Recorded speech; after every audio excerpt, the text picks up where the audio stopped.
आज हम वक्त के एक ऐसे हैरत अंगेज सफर पर जा रहे हैं जो हमें 4.5 अरब साल पीछे ले जाएगा, जहां जमीन की पैदाइश हुई, पहली जिंदगी बनी, डायनासोर उभरे और फिर अचानक ख़त्म भी हो गए।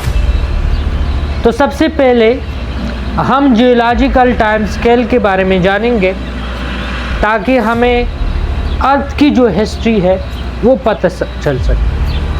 सब कुछ एक जगह। चलिए ज़मीन की कहानी से आगाज़ करते हैं। जियोलॉजिकल टाइम स्केल, ये वो टाइम स्केल है जिसके ज़रिए साइंसदान ज़मीन की पूरी तारीख़ को मुख्तलिफ़ हिस्सों में तकसीम कर देते। इस तकसीम का मियार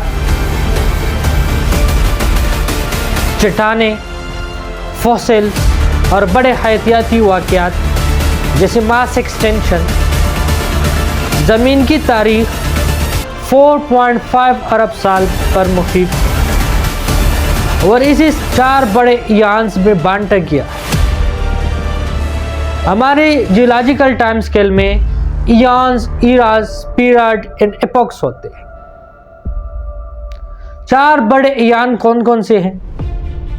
सबसे पहले हीडियंस, ये 4.5 से लेकर 4 बिलियन ईयर्स एगो ज़मीन अभी बनी थी। पगली हुई लावे का एक गोला था, मुसलसल आतिश फिशानी, कोई समंदर ना हवा,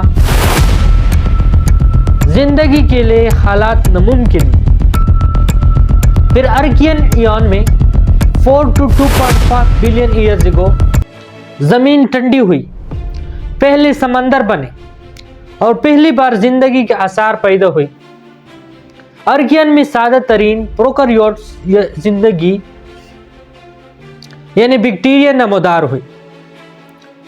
प्रोटीरोजोइक इयान में 2.5 बिलियन से लेकर 541 मिलियन ईयर्स एगो इस दौर में ज़मीन की फिजा में ऑक्सीजन बढ़ गई। सियानोबैक्टीरिया ने फोटोसिंथेसिस करके माहौल बदला, पहले यूकैरियोटिक खुली बनी और मल्टीसेलुलर जिंदगी ने कदम रख दी। फिर हमारे पास आता है फेनेरोजोइक इयान, 541 मिलियन ईयर्स एगो से लेकर आज तक यानी प्रेजेंट तक ये विजिबल लाइफ का दौर है। इसी में बड़े जानवर, पौधे, हशरात, मछलियाँ, एम्फीबियंस, रेप्टाइल्स एंड बर्ड्स पैदा हुए। डायनासोर्स भी इसी इयान की पैदावार है और इसी इयान में हमारे पास फर्दर ईरा में डिवाइड किया, ईराज ऑफ फेनेरोजोइक। फेनेरोजोइक के हमारे पास 3 ईरा है। पैलेयोजोइक ईरा 541 ईयर से लेकर 252 मिलियन ईयर्स, समंदरी जिंदगी, पहली मछलियाँ, पहली कीड़े, पहली पौधे और फिर एम्फीबियंस और इब्तिदाई रेप्टाइल्स और आखिर में पर्मियन मास एक्सटेंशन जिसमें 95% जिंदगी ख़त्म हुई। ये ज़मीन की सबसे बड़ी तबाही थी। इसके बाद Mesozoic era 252 million year ago to 66 million years ago, ये एक रेप्टाइल का सुनहरी दौर और डायनासोर्स की मुकम्मल हुक्मरानी थी। इसे एज ऑफ डायनासोर्स भी कहते हैं। अब इस एरा की 3 पीरियड्स देखें जो कि डायनासोर के मुताबिक ये ज़रूरी है। ट्रायसिक पीरियड 252 से लेकर 201 मिलियन ईयर एगो डायनासोर का आगाज़ हुआ। छोटे मगर तेज़ दौड़ने वाले जानवर, खुश्क माहौल और आखिर में एक छोटी मास एक्सटेंशन जिसने डायनासोर को गालिब आने का मौका दिया, यानी बाकी सारे जानवर ख़त्म हुए और डायनासोर नमदार। जोरासिक पीरियड में 201 to 145 मिलियन ईयर्स एगो सब्ज़ जंगलात, गर्म एंड नम आबो हवा, बड़ी स्पीशीज़ का दौर, बेक्रोसारस, ब्रेचियोसारस, डिप्लोडोकस, स्टेगोसारस, इब्तिदाई परिंदे भी इसी दौर में बने, आर्क्योप्टेरक्स।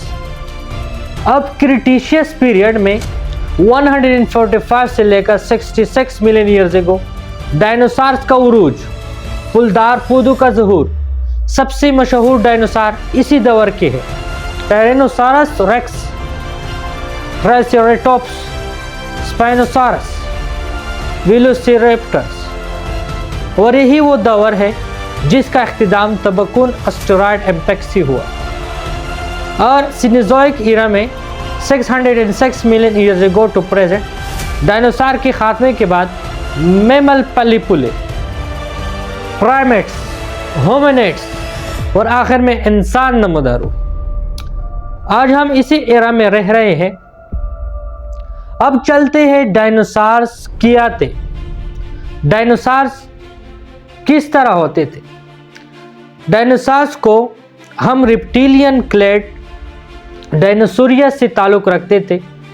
इससे हम इसकी पहचान कर सकते थे। उनकी ख़ास पहचान थी सीधी कड़ी टांगे, ताकतवर हड्डियाँ, तेज़ मेटाबॉलिज्म और हैरत अंगेज डाइवर्सिटी। सब डायनासोर्स रेंगने वाले थे, मगर मॉडर्न रेप्टाइल जैसे नहीं थे। बाज में फीदर्स यानी पर होते थे और बाज में हॉर्न्स, बाज में प्लेट्स थे। अब डायनासोर की क्लासिफिकेशन कि डायनासोर कितनी तरह के थे। डायनासोर दो बड़ी दस्ता में तकसीम थे, टोरिशियंस, lizard hip dinosaur, theropods, T rex, allosaurus, velociraptor, spinosaurus. परिंदे भी इन्हीं से इवॉल्व हुए। साइरोपोड्स लंबी गर्दन वाले, ब्रैचियोसारस, डिप्लोडोकस, अर्जेंटिनोसॉरस। दुनिया के सबसे बड़े ज़मीनी जानवर इसी ग्रुप में है।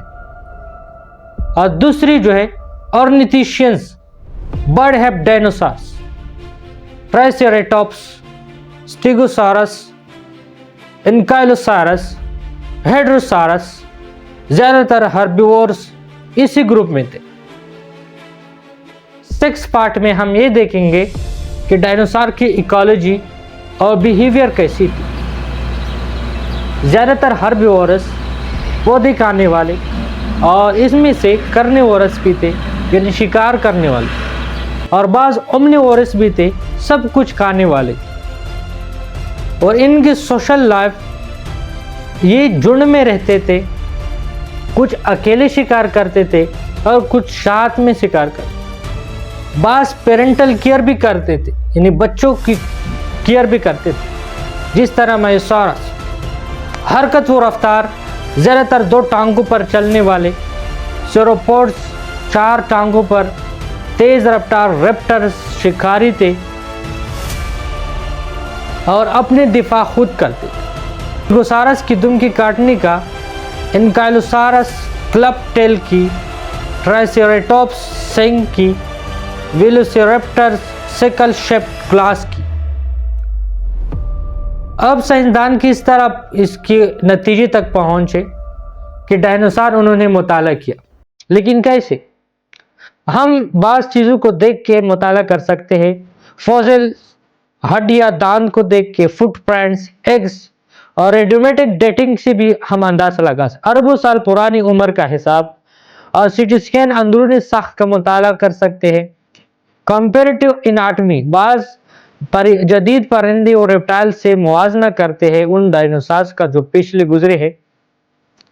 और बाज़ औक़ात हम सेडिमेंटोलॉजी जैसे माहौल में वो रहते थे इसे समझना कि किस तरह माहौल में वो रहते थे और डायनासोर्स क्यों ख़त्म हुई, ये भी एक मिस्ट्री है।